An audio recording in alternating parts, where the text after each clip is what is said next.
ایران نے ایک بڑا قدم اٹھا لیا ہے۔ قطر میں قائم امریکی فضائی اڈے العدید ایئر بیس پر ایران نے بیلسٹک میزائل حملہ کیا ہے۔ یہ حملہ اس وقت کیا گیا جب امریکی افواج مشرق وسطیٰ میں مزید کارروائیوں کی تیاری کر رہی تھیں۔ قطری حکام کا کہنا ہے کہ حملے کو مکمل طور پر ناکام بنا دیا گیا۔ فضائی دفاعی نظام نے تمام میزائلوں کو فضا میں ہی تباہ کر دیا اور کسی قسم کا جانی نقصان نہیں ہوا۔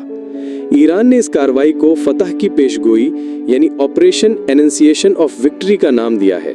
ایرانی فوج کے مطابق یہ حملہ امریکی اور اسرائیلی جارحیت کے خلاف ایک سخت پیغام ہے۔ عرب ممالک بشمول قطر، سعودی عرب اور امارات نے اس حملے کی شدید مذمت کی ہے اور اسے مشرق وسطیٰ کے امن کے لیے ایک خطرناک اشارہ قرار دیا ہے۔